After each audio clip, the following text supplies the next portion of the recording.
Hello and welcome back to the channel, and today we have another episode of The Books That Made Me, and we are definitely not a rip-off of Desert Island Discs. no, not at all. Don't sue us. No, 100%. Nor is it an intentional rip-off of the podcast of the guest that we have on today, which is the amazing Stephen Aryan. We're so grateful he's come onto the show, especially considering We asked him, would you come on? It's kind of a bit of a rip-off of Desert Island Discs, and he went, oh, I made that podcast. Yeah. Already done it, mate. We were like, Sorry, done it, okay, great. this is awkward. Slightly different scenario, to be fair. Mine was like, you're on it's called Crash Landing. There's like 6-7 episodes out there, and it was more a case of you get on a rocket ship blasting off to a different planet. You're going to take 5 books or 6 books with you. What are you picking? And then you get to pick what planet you end up on. Ooh. What kind of a planet?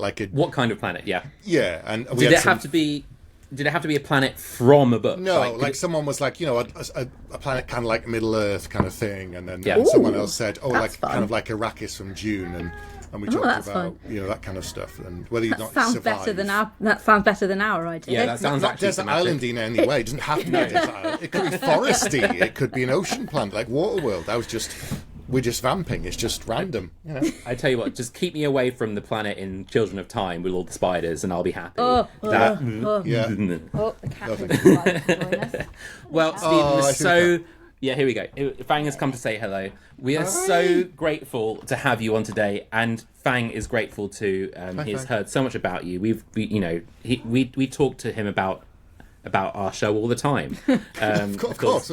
Who else would listen? But today we've asked you what's the 8 books that made you Yes. want to be a writer and want to do writing, and basically the books that turned you into the writer you are today.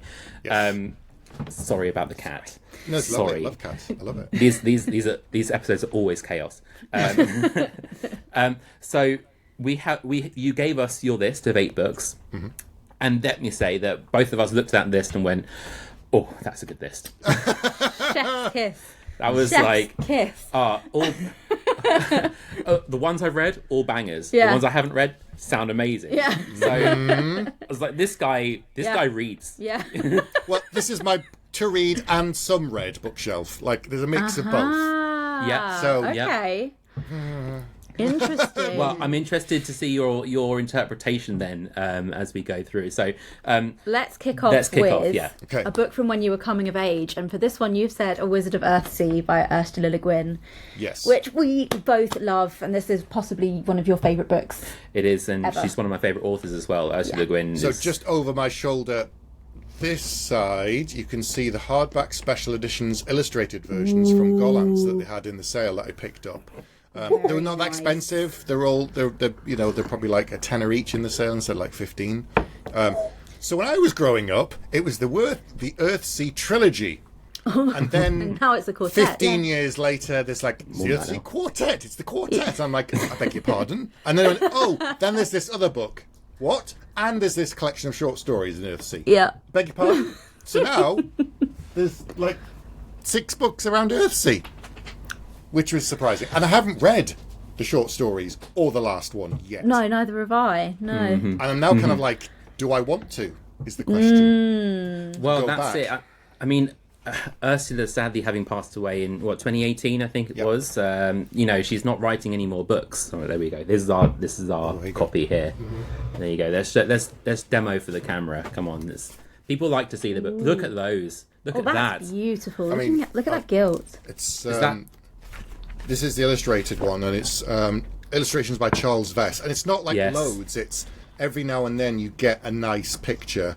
I'll find one like with something like this, Oh, that's look at beautiful. that. And some of them are colour, and some of them are not. Some of them just black and white, like that one. But they're beautiful. They're just fantastic drawings, and like that.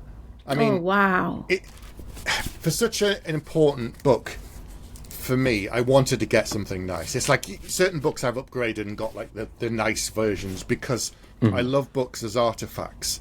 E-readers are fantastic. They're brilliant. They're really useful. I struggle to read on an e-reader, so I don't actually own one. And I can't do audiobooks because I'm not I can't. People tend to say, "Oh, I'm doing this and I have an audiobook." I can't do that. I would just sit still and just listen to the story. So reading physical books only works for me. I've tried the other things, and for my favourite books, I want a special edition on the shelf as a physical artifact. And so I had to get A Wizard of Earthsea, and then the others, especially Tahanu, and just.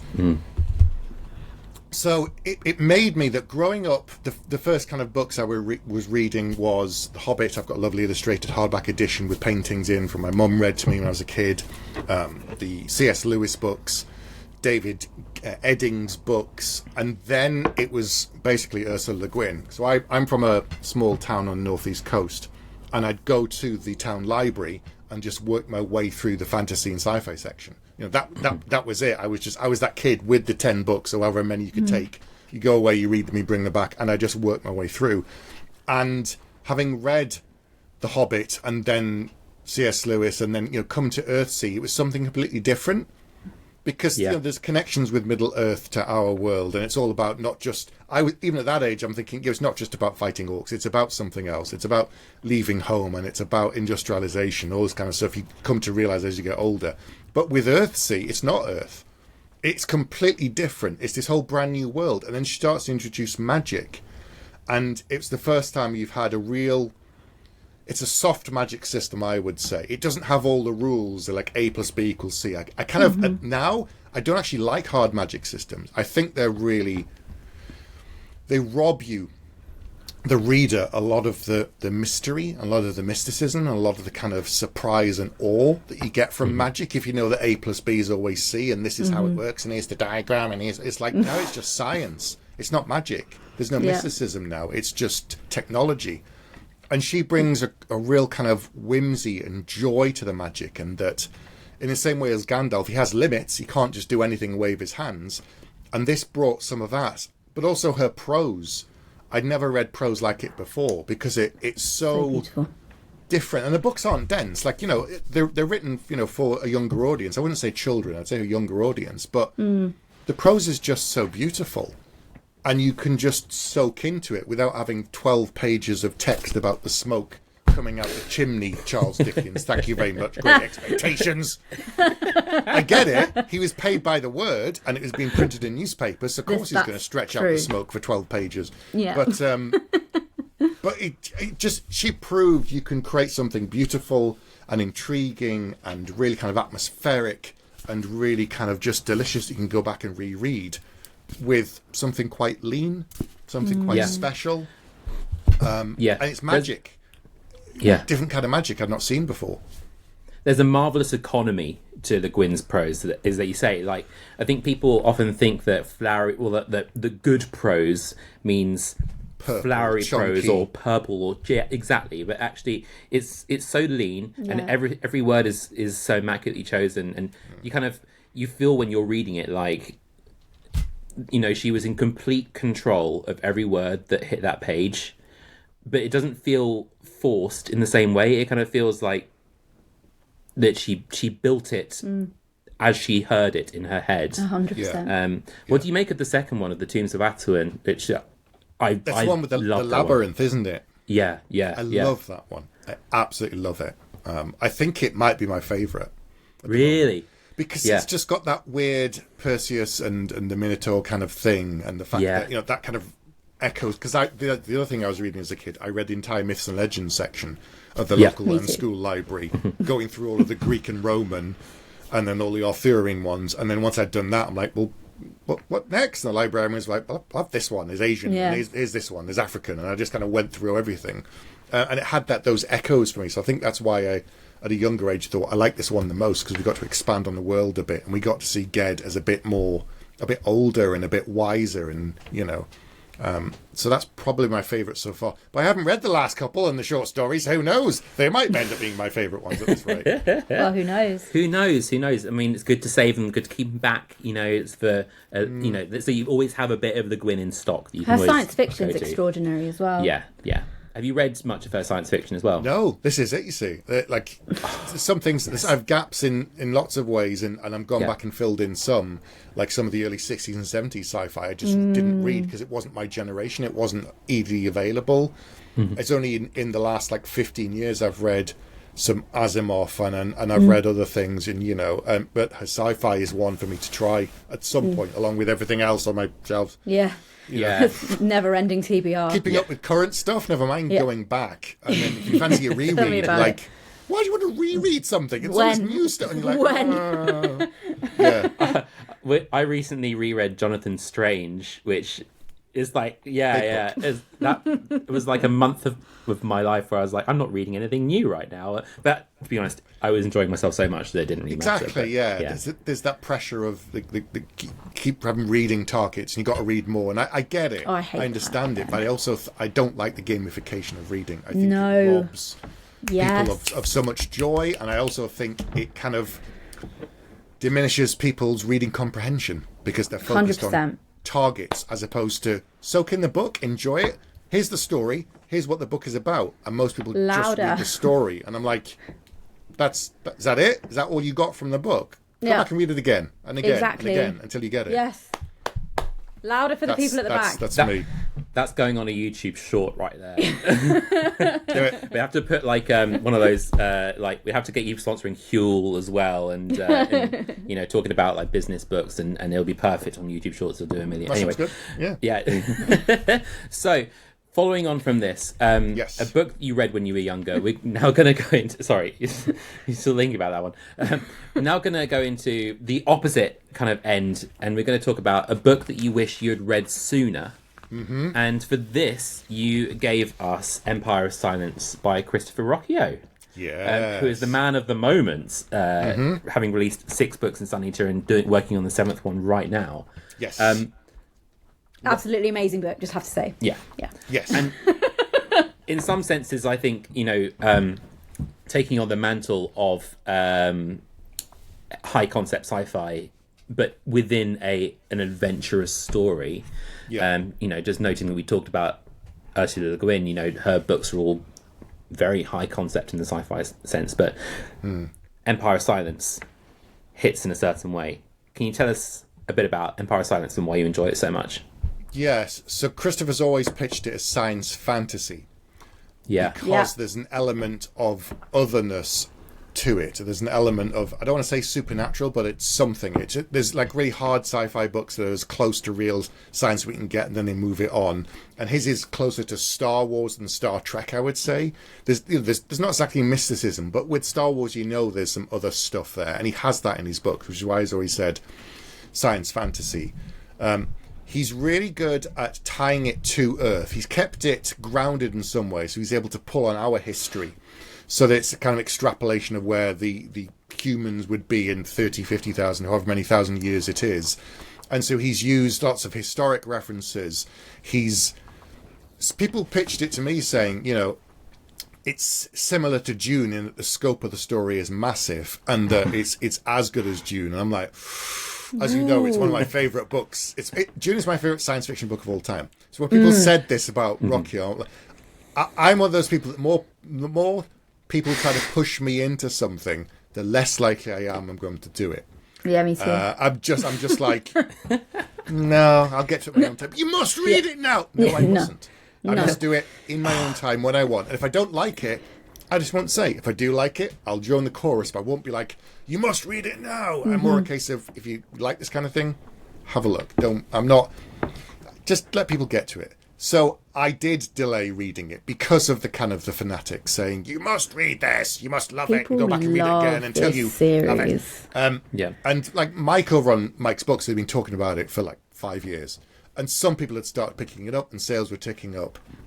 And then 2 years ago, Daniel Green, big booktube apparently, did a review, and it went even more gangbusters, and now everybody's talking about it and reading it. The final irony came when someone went to Mike and said, there's this great author that Daniel Green's discovered called Christopher Rocchio. You should read it. Mike was there like, can I swear or not swear on this? Yeah, go ahead. Mike just went, are you f***ing kidding? He didn't say I would have been like, are you f***ing kidding me? For 4 years I've been talking about Rocchio, and now you're telling me because Daniel Green's I should read it? Are you f***ing And he was like, okay, good. But it's all good because more people are reading this series. And it is Rocchio's very young, so I hate him because he's brilliant and very, very young. But he came in with it. Rocchio's like 27 now, maybe even 28. No. Have you not seen pictures of him? He's got a He's baby not even face. 30 yet. He's super baby-faced. Oh And there's a my reason. God. Yes. So, the interesting thing about... I think I'm you just so saw old. Laura age in real time, yeah. I'm so old. I am old enough to be his dad. So I think You the don't look interesting. it, Stephen. I was just saying, I Everybody don't think says that. I don't think you. No, thank you. If the year that was in your email address is your actual birth year, then that can't be. It can't. No, that's not. I'm not that old. Jesus. That's what I was gonna say. I was like, who? I'm 47. Moses. Okay. Wow. I mean You that don't look even 47. you do not look that at all. Scoop for the channel. Stephen Aryan is 47 years old. There you go. See. But Rocchio's an interesting cat because he is a much younger person, but he read a lot of stuff that most people in the last 30 years aren't reading and didn't read. He grew up reading the 60s and 70s sci-fi and that kind of speculative fiction thing. That was his bread and butter growing up. It wasn't like Tolkien, Gemmell, Sanderson, these kind of more modern readers, modern authors. That wasn't his thing. Like people say, have you read this, that, and the other? And he's like, no. Have you watched these shows? No, because he doesn't watch a lot of TV. So he doesn't have the same starting point. So he has that historical element because he loves history and the Roman Empire and that built into Hadrian and the characters. And he has all these older kind of things. And his favourite book is Gene Wolfe's Book of the New Sun. That was like another thing. I've got that to read because he said, you should try it. I'm like, okay, based on what your books, I'm now going to read it. That's one of my reads for next year. So Empire of Silence is the start of this huge saga about the character of Hadrian. And it's done in one of my favourite styles as well. So my favourite Bernard Cornwell trilogy books are the King Arthur ones that start with Derfel as an old man telling the story of his life, and you get to see all of this stuff. And he's done the same thing with Empire of Silence, with Hadrian, and they say he's done all these things. He's a killer, he's a destroyer, he's a hero, he's a warrior, and now we find out why. And that kind of vehicle of story really appeals to me. I haven't done it myself yet. It's one of these ones I think I I was going to say. It's a really interesting framing narrative.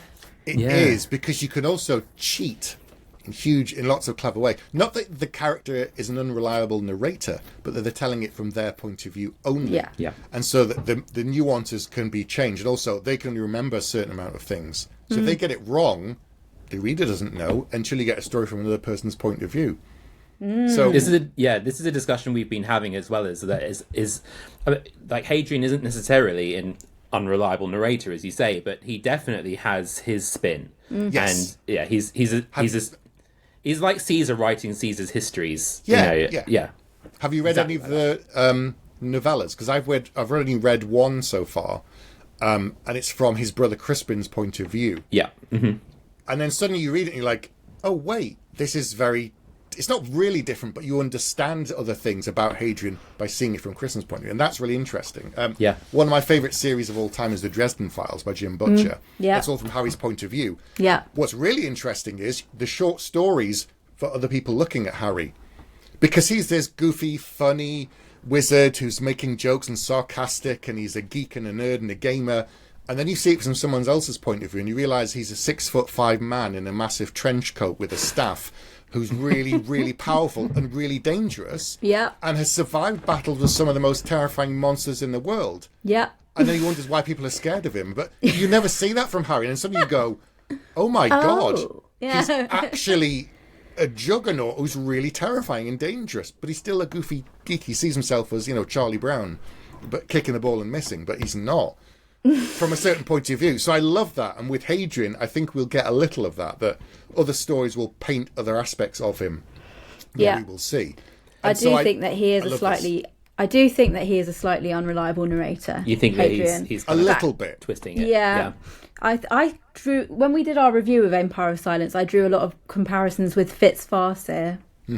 I don't know if you see that as well. We started calling him Space Fitz. Space Fitz, yes. And equal amounts of pain as well in those books. I've just read Empire of... which one's with Thingy of Death? Kingdoms of Death, which is number 4. God. So I've just finished that. I was like, I'm going to read 5, but I need a break after 4. Yeah, I know, That's what right? you're doing. No, I did read. I have read on now. Okay. I'm read like 6, but yeah. I'm going to read 5 I take a break, and then read 6, take a break, and then next. So I don't want to race because I get to the end of 6, and I'll be like, "Where's 7? Where's 7?" So I don't want to be. So I'm pacing myself so that I can read it in a comfortable pace. But yeah, it's a great series. It's really well written. The books are chunky, but it's not dense prose. It's very, very good. It's very clean. And I love it. I don't actually have any kind of complaints about the series at all. There's nothing that I'm like, oh, I wish you'd done this. No, I don't. I don't wish anything different about it. So, really happy with it. I'm starting to feel that there's a flaw with our format here in doing 8 books rather than the 5 that you do, because we could talk to you for hours about any of these books, but especially Sun Eater, I'm kind of obsessed with the how basically that we can bore everyone else at another time. Okay. Get another call and just do an exclusive Sun Eater chat. Sure. But get Christopher on as well. Yeah. Oh, if only we had that kind of leverage. Ross would wet himself. I can get him on. I'll email him. Go for it. Yeah. See if he can. Once I've read 6, exactly. Before 7 comes out. Goodness me. Cool. Well, don't toy with our emotions. Anyway, we've touched on Dune already, but a book that you wish you had written, i.e. the ideal of the kind of book you want to write, you have said Dune by Frank Herbert. I've got my special, where is it? Here it is. You've got yours. This is the Folio Society slipcase edition that they've now brought out the slipcase versions for Children of Dune and Dune Messiah. Goodness. So I got this when it first came out. They're so beautiful. It is absolutely spectacular with the maps in the middle, and it's got paintings, actual commissioned art paintings of stuff. Gorgeous. Like that. Gomjaba. Wow.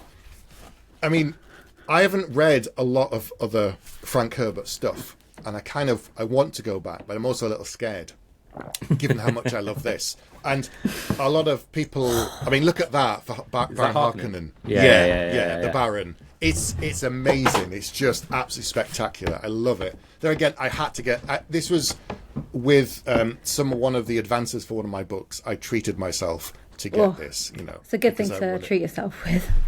Yeah. Sell a book, buy a book.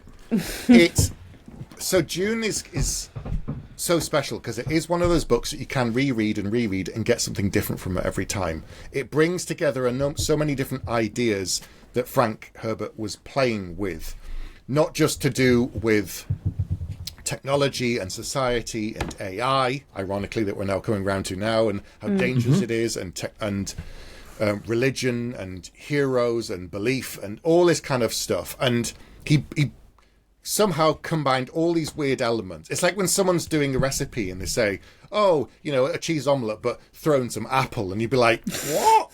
Why? And then some raisins, and you're like, what? And then you eat it and you go, and he's kind of like a mad scientist. It's like making beer. It's part chemistry, part wish fulfillment, part science, and it comes out, and the end product is something amazing. Like, this is the kind of book that I want, that brings together lots of different ideas, that when you reread it, you pick up other things and start realizing he's talking about so many different things. One of the things that Rocchio says divides him from Herbert is he's not as cynical about heroes. So with Hadrian in the Sun Eater series, he doesn't have the same kind of cynical view of him, which I thought was quite interesting. Whereas Dune came out and everyone was like, yeah, Paul's the hero, and he's like, no. So he rushed out the next one, and it's a lot shorter, to kind of be like, no, he isn't.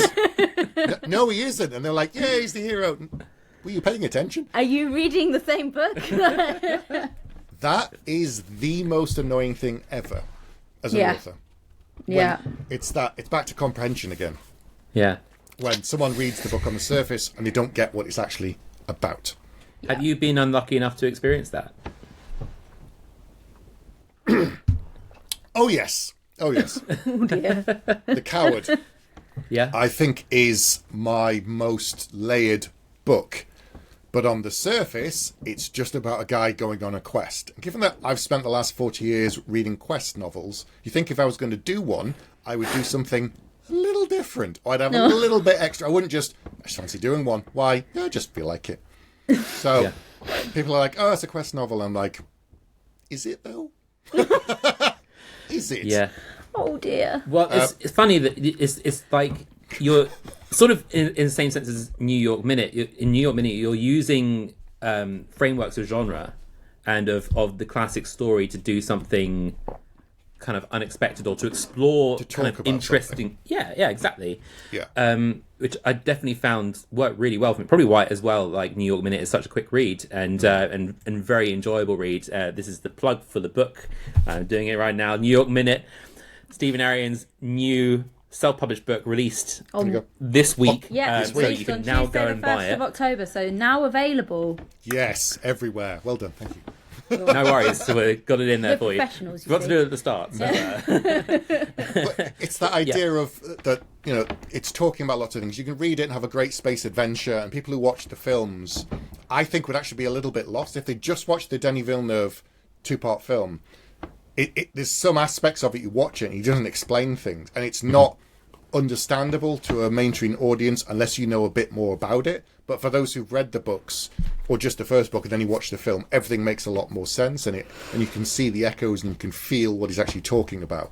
I'm going to make a confession, Stephen. Go on, you haven't watched the films or read the book? I haven't read the book. Okay. Did you understand? So we watched the film? Yeah. Yeah. Did you understand everything that it was all about, or did you? Well, I thought so. Were there but some now bits where you were like, I don't follow it all? I thought I understood it all, but now I'm wondering maybe if I didn't understand it all. Laura's like, Paul, such a great guy. No, what a dude. he's clearly an asshole. He was a great guy. Wait. He was clearly an asshole, but He's terribly trapped. I think he basically, he could see the future and he knew what was coming. And he tried to escape it, and then he couldn't in the end, and so he became what he always hated, a savior. Poor Zendaya. They changed some stuff to do with her in the books. Yeah, she doesn't. Yeah, the roles are different with Cheney and things, but yeah. So it's that book where Sorry. there's lots of rereads. You get a lot from it. It's talking about lots of things beyond the surface, being space battles and giant worms, which are so cool. And there's more there, and it's the kind of book that I will just go back and reread. I've got my book to look at that's nice and shiny that sits on the shelf, and I've got a battered old paperback that I actually read. We share a similar philosophy when it comes to collecting books. It's like you have the one you read, and then you have the book that's sort of almost like the NFT of the book. It's like this represents this is an object that represents the story, and we don't open this one. It goes on the trophy shelf. This is it. Yeah. But yeah, I'd like to do something like that. I think a first attempt is The Coward, but there's a lot more to do. I think on a bigger story and a bigger landscape at some point I'd like to do in the future. Yeah. So moving on to a different book about that taught you something a bit about writing, and in this case a book that taught you something important about storytelling. You gave us a book that I hadn't heard of. Yeah. I don't think Laura had heard of it either. I hadn't either, I have to admit. But reading the synopsis, I'm sort of getting a bit of an insight into maybe what some of the things that inspired New York Minute perhaps as well. And that book is Savage Season by Joe R. Lansdale, which is from the Hap and Leonard series. Yes. And it is look how thin the book is. And then look at New York Minute. There you go. There's not much difference between them. So Joe R. Lansdale is a celebrated, fantastic, most of the time horror and speculative fiction writer. Most of the time. He's been writing for like 40 years at this point, Everybody respects him and says how good he is, from Stephen King, all the way down. But he started writing the Hap and Leonard books, must be 25 years ago now. And there's no magic, there's no supernatural, there's no weirdness. It's two guys in the present day, Hap and Leonard, who are, I don't want to say, so they are special, but they're not special in any ways. Like, they're not the hero of the story. They don't have any special powers. They're not like, one was a former assassin who's now living low and living a separate life. It's like, no, they're just two ordinary guys down on their luck who get caught up in weird situations and have to make best to do with it in the middle of Texas. One of them is black and gay in Texas. And when he started writing the books, there's a lot different attitude to that. So that was an interesting thing he took on purpose. And Hap was someone who used to be a soldier as well. And they're two guys who get caught up in hijinks and things go wrong, but they have a good heart. And so this is 178 pages long. That's it. That's all it is. And in this, he sets up the characters, the world.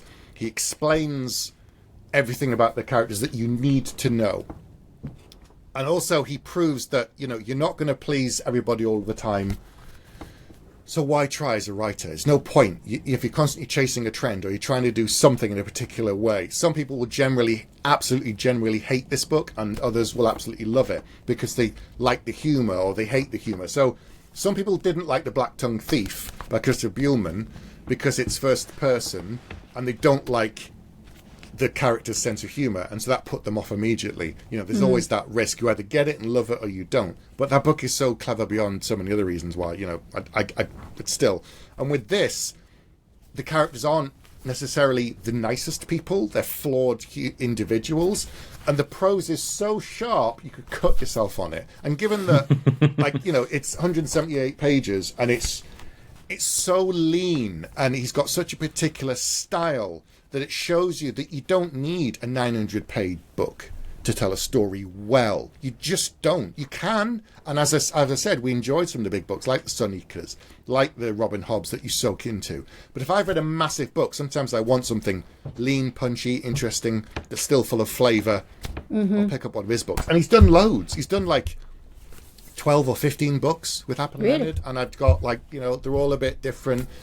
Some of them border on the edge of something potentially being supernatural, but it's not actually supernatural. You never quite know, but they're just two guys in Texas in the present day, and they're going to go on, and they're just brilliant. So if you want to learn how to write really tight prose, really with a particular style, really lean by a master, try one of his books. There's a bunch of them. You can pick them up secondhand, or you've gone through so many different publishers, some that don't even exist anymore. And they're all standalone adventures. You can read them in order and you will get little bits and pieces, but not necessarily. And he's just so good at what he does. They're very kind of easy to read, but also I think if you're worried about prose and you're worried about stories, and for people who aren't big readers, I think they're really, really good. They're just sort of exciting, fun, and very adult crime stories. And definitely inspiration and an influence on New York Minute. All the crime novels I read growing up, all the cop shows I read growing up influenced it, but also these could show that I didn't, because originally I was trying to turn New York Minute into a full novel, and it wouldn't work. I was just now I'm just adding fluff, and then I was thinking, right, should I make it a straight sci-fi or a straight fantasy novel? And it wouldn't work. I kept trying to change it into something, and I'm thinking, no, just leave it as what it is, and it works. So he kind of showed me that as well, I think. I mean, at the end of New York Minute, you kind of leave it in a place that sets up, the next book, as you would, setting up what happens next week on the show. Is there part of you which feels like you would like to have the kind of 25-year with, serial with Colin Bracken, is that something that you thought? It's one of these things that in between writing a novel, which takes 8 to 12 months to write a book. For me, that's how fast the fastest I've ever done it is 6 months, and that was during COVID and I wasn't working. But I've never written a book that fast before. But writing a novella, you could do that in 3 months maybe, or less for me, and that's achievable in between bigger projects. So doing something like that and just keep coming back and doing different adventures, I think is really appealing. And if it stretches 200 pages, great. If it goes to 300 pages, great. If it's 170, I don't have to worry about it. I'm not stressing it, especially if I'm self-publishing it. I don't need to worry about, it needs to be this genre, or it needs to be this, or it needs to be that. And I've created a big enough area and sandpit that I can do different kinds of stories in it. So I'm going to start writing the second novella in January. Very nice. That's on the schedule, and it'll be out. The plan is next year. I'm not saying exactly when, because we'll see. But it'll be next year for the second one, and it'll be a slightly different story, as each of his are slightly different flavour, but with the same character. That's what I really like, and it's quite an open sandbox you can play around in. So you mentioned Dresden Files already. Is there a comparison with Dresden Files that you draw on? Yeah. I think the kind of the first person thing. I hadn't written a full novel in first person until I wrote this. So that was thing. And also I read a lot of Dean Koontz growing up. And he writes very fast, very pacey, lean thrillers. There again, the prose is very kind of tight. Like, my prose isn't purple, it isn't detailed. I'm not focused on it as much as other authors. Mine's more about the story and the characters and the feeling and the flavour and of everything else. The prose is functional, and it's not my strength, but it's there to set a certain standard, and that's what I want. I'm not going to be like, I'm going to take 12 days to write this one page to make it beautiful. I'd rather just write a few chapters, you know what I mean? That's not where my strengths lie, so I'm just pushing into what I focus on, that I like spending time doing, which is creating interesting characters, and Joe does it brilliantly. Oh, and there's a TV series on Amazon of Hap and Leonard. They did either 2 or 3 seasons based upon 2 or 3 of the books. As you can watch them, get a flavour, see if you like it. Very adult, I'll warn you now. And then see if you grown-ups. For anyone who's not watching, because when I do my channel sometimes, I was do videos and someone will be like, oh, I'm watching it, I'm listening to it with my kid in the car, and when you say you're going to swear, I put it on mute and watch it later or something. So I'm like, I'm always conscious that it's not just the person who I'm talking to, it's other people in the audience. We censor out swear words with birdsong. Yeah, okay then. So I try not to say it too much, otherwise it's going to give you a lot more work in editing. Oh, it's fine. It's all right. Our friend Mare contributed a clip to our anniversary video, and she swore 8 times in a minute. Yeah, so... Oh, wow, okay. Lots of birds. Mm-hmm. Oh, you know Mare. Of course you know Mare. Yeah. Sorry. So the 5th book you have on your list, which we have as a book that gives you the feels. And I admit I haven't read it, but I have watched the film, and the film is one of my favourites. Have you seen the film too? The Green Mile by Stephen King. Whew. I mean, if the book's anywhere near as good as the film, then I can see where you're coming from. Frank Darabont did the film. He also did The Shawshank Redemption. And he did the first 2 episodes of Walking Dead. He directed them. So he's a director that's done a few Stephen King things. And when he gets involved, you know it's going to be good. The Green Mile film is one of the best adaptations I've seen of a book in a long time. They trimmed out some bits, and even then the film is like 3 hours or something, or more. I'm obsessed with the film. I'm obsessed with the book. I'm like that. If I see a slightly different version of the Green Mile book, I'm going to pick it up. I'll have like loads of different versions eventually, and like a whole bookshelf just full of the Green Mile. It's my favourite Stephen King book of all time, and I've read 80% of his stuff. Wow. That's all the books. Yeah, I've got them piled everywhere. It's the perfect Stephen King book in that it's the most human story despite all the weirdness about it. When I start watching the film now, having watched it so many times, like just the speaking over the credits at the beginning makes me start tearing up, because I know why everything's coming, because I know what it's setting up, and I know the echoes back and forward. It's such a deep dive into humanity, into the worst of us and the best of us, what we can achieve under pressure in the worst times. And like Shawshank, in the worst place in the world, hope can survive. And in The Green Mile, it's all about what we do for other people, cruelty, bravery, heroism, and miracles. They put so much of the book into the film. I'm not going to spoil it, but the last few minutes, if you've seen the film, you know what's coming, and I just start getting upset about it, thinking about it already. Even just thinking about it, you're like, yeah. It's such a. It's one of my. It's in my top 5 books of all time, basically. It just I need to is. Read it. It gives me everything I want from a book, and it's because it's all about people at the end of the day. All my favourite science fiction and fantasy books, they're all about a very particular thing. It's not like, giant space battles and blah, blah. Yeah, they're cool, whatever. It's about people, and it's about what we do to each other. And I think that's interesting that in terms of how Stephen King goes about writing, knowing his kind of him telling the story to himself essentially, and kind of the in the traditional term we call it, the pantsing kind of approach. It works best when you have a story that's incredibly character driven, because you are just observing the characters in their environment and following them to their natural ends. Yeah. So you don't need to set up some kind of contrivances of plot or whatever. You can just kind of watch it happen. Yeah. Did you know about how when it first came out he was experimenting with the format? No, tell me more. Okay, we're already talking for a long time, so I'll be brief. He wanted to do something different that he hadn't done before, and I was reading the books. I'm saying books because it was released in multiple formats. So when it first came out, and I've got them on my shelf upstairs, they were about that kind of size, and he did 6 of them. So he'd release like 150 pages, and it would come out in a tiny like A5 little thing, and that would come out. And then a few months later, part 2 would come out, and part 3, 4, 5, 6. So, and that's how it used to be, like little digests. And it was only like a year later they then collected them to a standard paperback. So you had no idea. No one else knew what was going on. The publisher didn't know.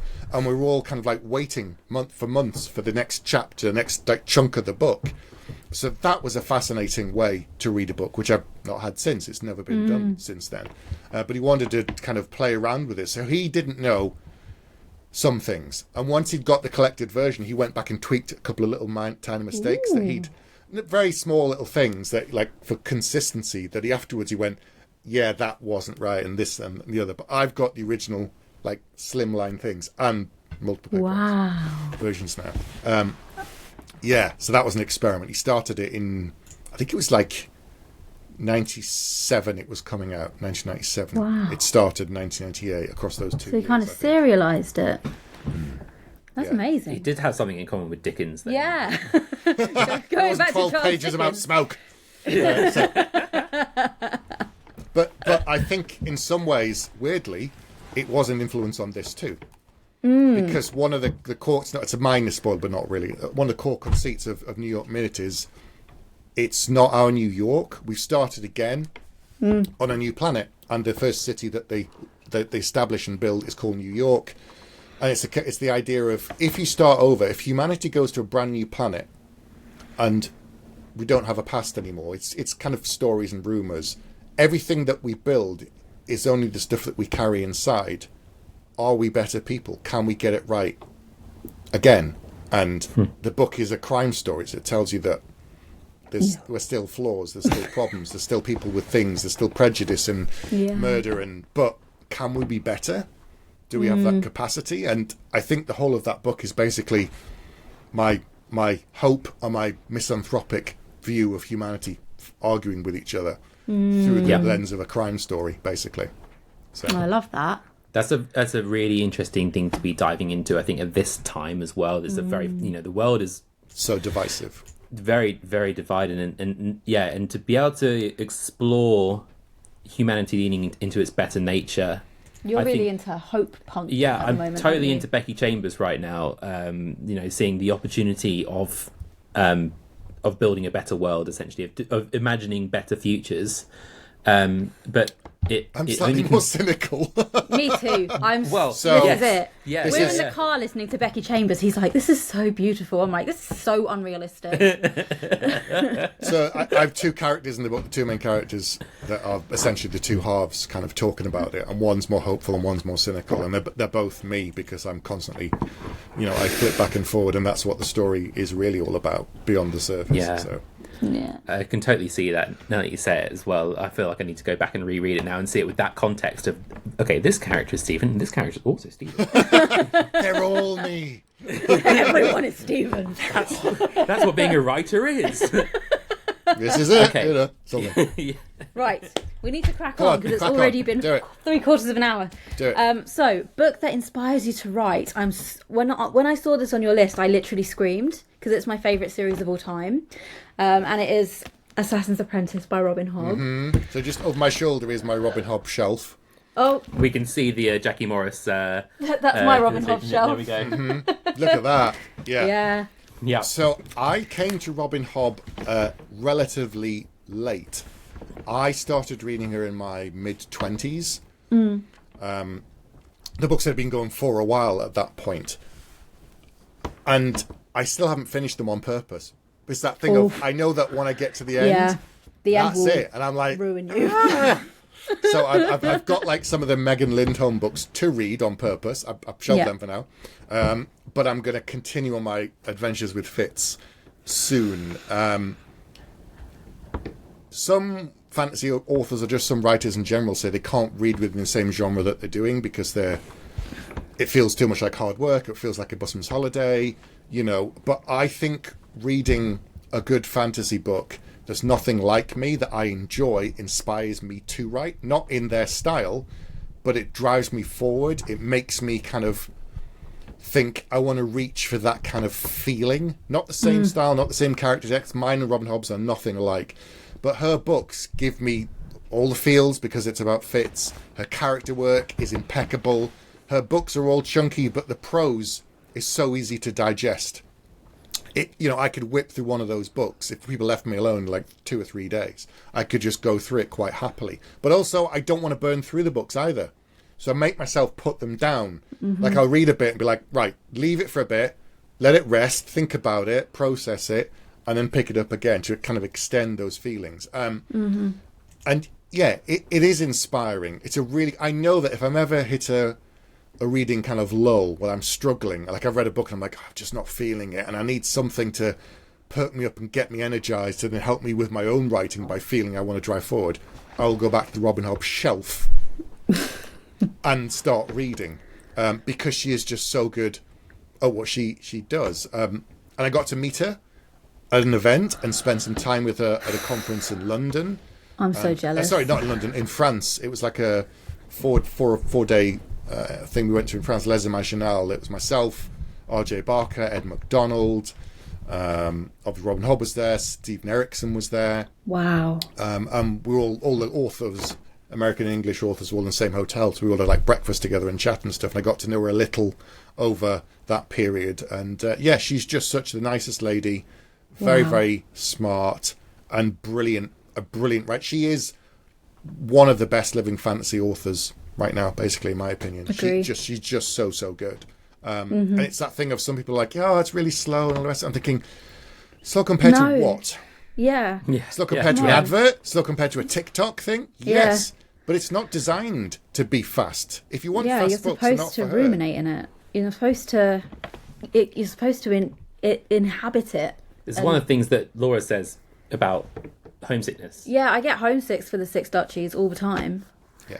Because you've lived there. Yeah, I've spent so many hours of my life there. Yeah, happily though. If you're racing to hit your reading target, don't read one of these books. If you want something to soak into like a warm bath and spend time with these characters and care about their fates, 100%, then it's the right kind of story to read. Exactly. Because it unfolds over so many books. You know this now. We've got 17 books or whatever it is to follow Fitz and under the characters around him. It's all there now. So they're just fantastic books. Everybody should read them. One of the questions we asked Joanne Harris's in the interview we did with her was about the books that are so good that they end up perhaps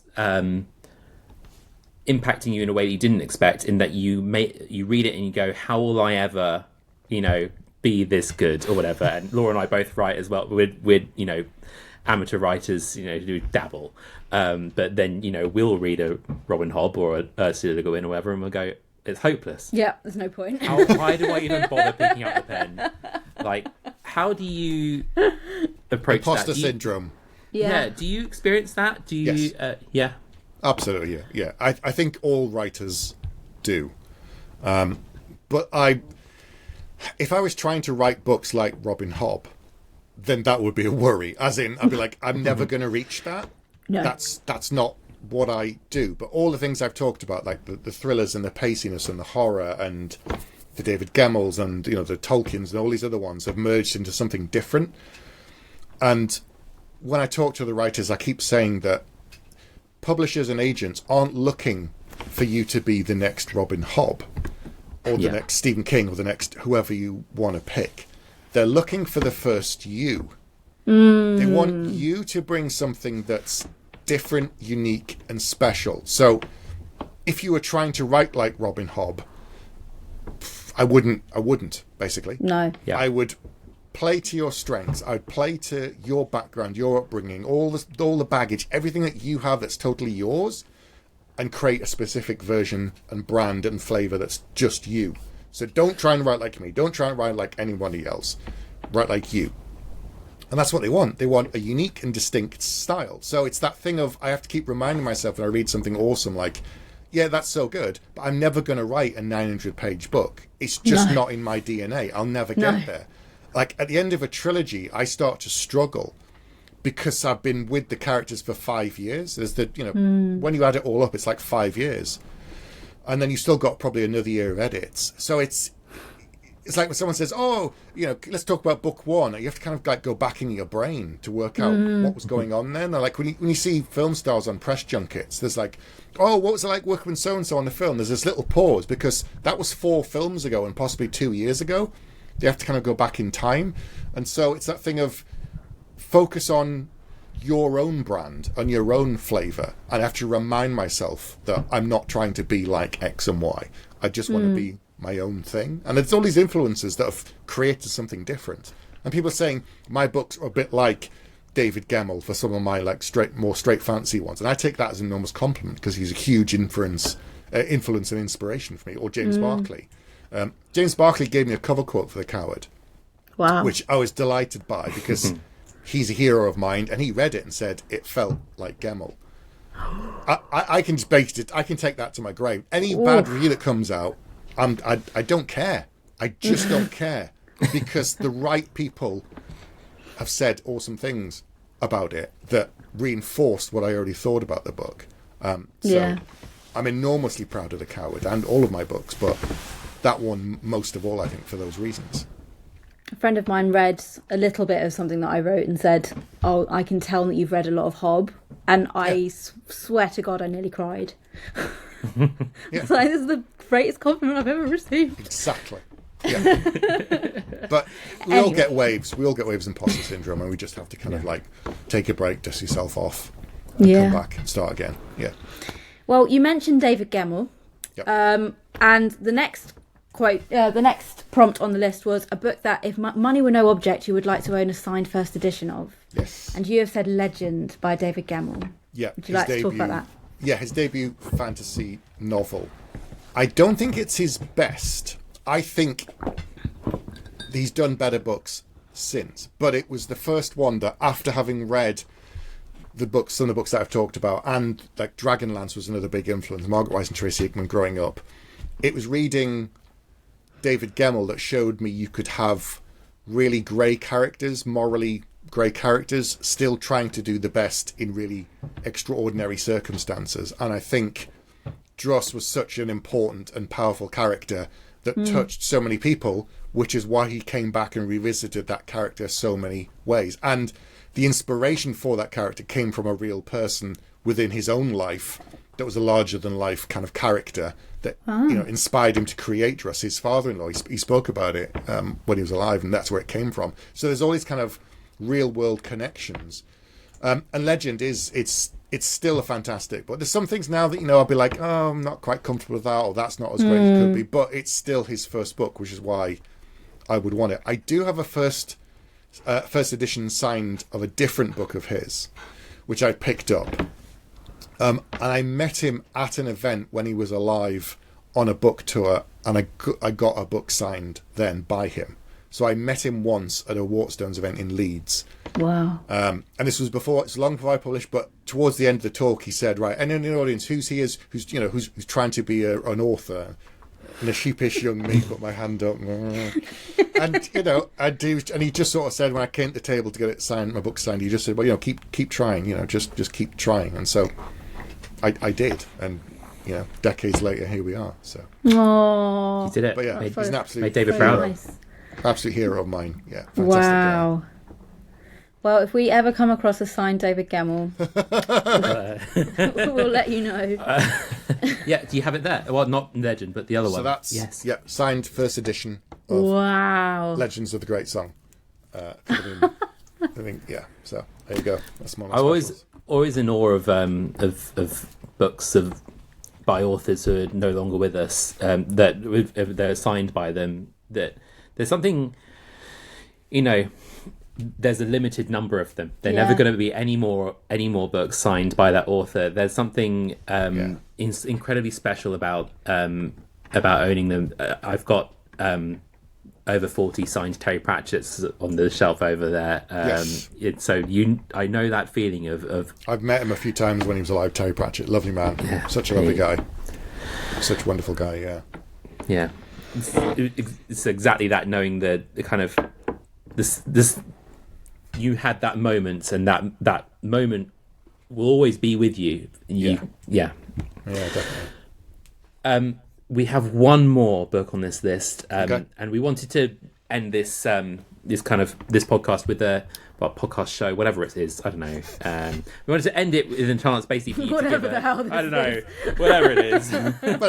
whatever it is. So we wanted to end it with an opportunity for you to basically use this to recommend one of the prompts was a lesser known book that you think deserves more readers, and it feels appropriate to put this as the last one, to leave our viewers with a recommendation. And this is a book I hadn't heard of, Nope. hence the prompt, but I did find out that it was nominated for both the Philip K. Dick Award and the Shirley Jackson Awards, kind of two heavyweights of the literary world. So to have their names applied to your work is certainly quite amazing. So this is The Reapers Are the Angels by Alden Bell. Can you tell us a little bit about this book and why you recommend it to viewers of this show? I recommend it to everybody. And to everyone. So before I was a published author, I used to do a book blog and I'd review books online. That's what I used to do with a friend. And we'd get books, an arc sent by the publisher, as you do. And I was sent this one by Tor.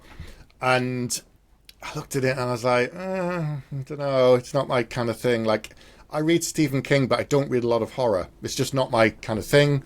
I don't really read a lot of it. It was a zombie book. I don't really read zombie books. I don't really enjoy them. I just kind of find them a bit boring, repetitive. And I just thought, this is really not my cup of tea. But I'd been sent it, and I felt an obligation to read it, having received the arc. And I thought, I'll give it a try. Now, Alden Bell is a pen name for a gentleman called Joshua Gaylord, who is an American English language teacher. I think he lives in New York State. And this is written in the Gothic Southern style. And it's about a young girl called Temple who's born into a world after there's been a zombie apocalypse, and it's about her travelling across the country. That's the story. What it's actually about, it's not that at all. And it's one of the best books I've ever read. His prose is unbelievable. It is. I have a quote. I found a quote because this came up in all the Goodreads reviews when I was looking at this, and people had taken the time to quote. So for people watching, here's a bit of Alden Bell's writing. It was deep night when she saw it, but the moon was so bright it cast hard shadows everywhere on the island. A school of tiny fish all darting around like marbles in a chalk circle, and they were lit up electric, mostly silver, but some gold and pink too. They came and danced around her ankles, and she could feel their little electric fish bodies, and it was like she was standing under the moon and in the moon at the same time. Wow. You think, okay. Yeah. So you've got It's a zombie book. It's a zombie book. Correct. You've got this savage, brutal. Well, so I read the Walking Dead comics back in the day, and then they did a TV series. And I think one of the problems is that it became massively repetitive. New characters come in, you kill off some of the old ones, move on. Next series do the same thing, and it got really repetitive, and it got really boring, and it didn't move anything forward. This book starts with the idea of the world's already fallen. She's born into this world not knowing anything different. So she has no idea what came before. People talk about it, and there's relics from the old world. But Temple lives in the world that she's been given. She's not harking back for a better day and, I wish we had, microwave in this and cinemas and blah, blah, whatever kind of things that people are craving. She has no awareness of any of that. So she's finding a beauty in the world as it exists with this kind of horrible landscape, with the Walking Dead running around, with society collapsed and technology reduced to kind of stuff in the rubble. And then you've just seen from that little bit of prose how beautiful it is and how fascinating it is. And it's that thing again, it's exploring humanity in the right way. She's taking someone across country, but it's about her as a young woman in this world. How does she survive? Why is she by herself? You know, all the questions about it. And it's amazing. It's touching, it's terrifying, it's interesting, it's thought-provoking, and it's the kind of book you can go back and reread. He did a second book in the same world called Exit Kingdoms that's kind of a prequel, and then a bit at the end of it tags on to the other one, and then those are the only two that he's done in this kind of thing. But then he did one book called When We Were Animals under his own name, Joshua Gaylord, that is about teenagers growing up. It's about this town where when you sort of become a teenager and the hormones start raging, all of the young people, they're not quite werewolves, but they kind of run wild and they go savage and they race around town, and the adults lock themselves in the houses when it goes dark. And for certain, like 3 or 4 nights every month, all the teenagers for a few years just kind of go rampant and ravage and run around. And it's very much about, you know, it's a metaphor for children growing up and becoming teenagers and inhabiting different bodies and what you actually do. This is more realistic, but there again, it's not about monsters and people running around attacking each other. It's about something else. And The Reapers of the Angels is all about this young woman, Temple, growing up, what it means to be a young person in a world that's broken and changed and different to what you expect, and what other people are constantly yearning back for. Like, oh, how many times have you read anybody say, oh, in the good old days, or Britain's not like it used to be, or blah, blah, blah. You know, every generation has that, whereas she's come into a world that is absolutely broken, that is absolutely terrible, and yet she still finds joy and happiness and beauty and wonder in it, in the mundane and in the remarkable things that other people are overlooking. Wow. It's amazing. It's just like, it is scary, and there are monsters, and it is creepy, and it is, you know, some terrifying, gross bits. But it's not about that at all. There again, it's just not. It's not. So it's worth reading for sure. Okay. Well, it just shot to the top of my TBR. Straight to the TBR. Yeah. Yeah. It's not a big book. It's like maybe 350, 400 pages as well. But there again, you want to read it. Like the bit you just read, you want to read it and be like, oh, okay, and just sit with it. Set it down. Steep in it. Yeah.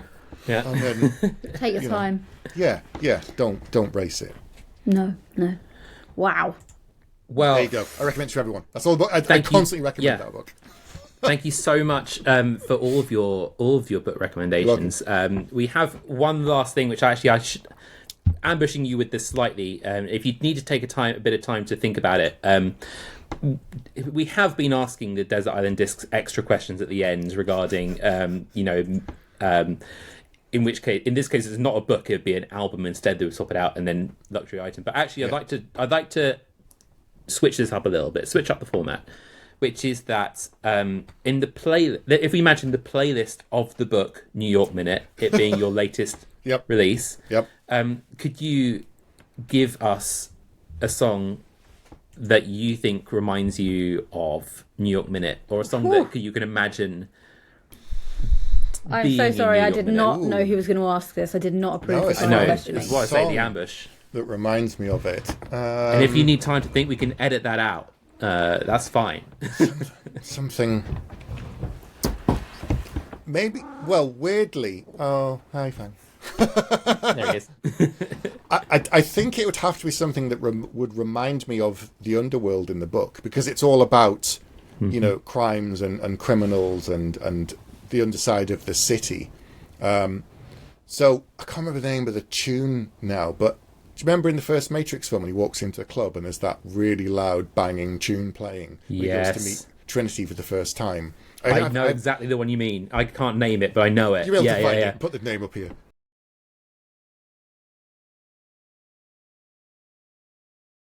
I'll put it in. Yeah, that one. Because it's that thing of it's dark and mysterious and weird and dangerous. Yeah, and that's the city, and that's the story, and that's the book. So I think brilliant. That fits. Well, Stephen, thank you so much for your time this evening. You're welcome. We've had an absolutely fantastic time. I'm now trying to contrive excuses to get you back on to talk about books. We'll get Rocky and we'll talk about oh my god after six. Yeah, all right, you organise that, and sure. I'll just tag along. Yeah. But yeah, thank you so much. And where can people find you? Where can people find you? And give us a little kind of plug your stuff. Yes, website stephen-aryan.com. I'm on Twitter, I'm on Instagram. I've got a monthly newsletter where I give exclusive info about stuff that's coming up, and I've started doing these kind of like chapter 1 behind the scenes thing. So I've done it for New York Minute. I've done like chapter 1 preview, and then this is what I was trying to do with it, this is what I was going for, and this is what it's actually about thing. So I talk about what it's that. So that's kind of an extra audio thing on the newsletter. So I've had 2 trilogies out with Orbit Books with the word mage in the title behind me up here. And then I had The Quest for Heroes duology, The Coward and the Warrior. And now my current trilogy is historical fantasy.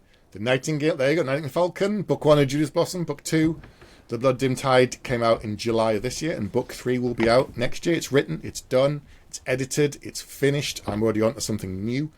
And New York Minute, which has just come out as well. This came out, my first ever self-published novella. And I'll start writing the second one in January 2025.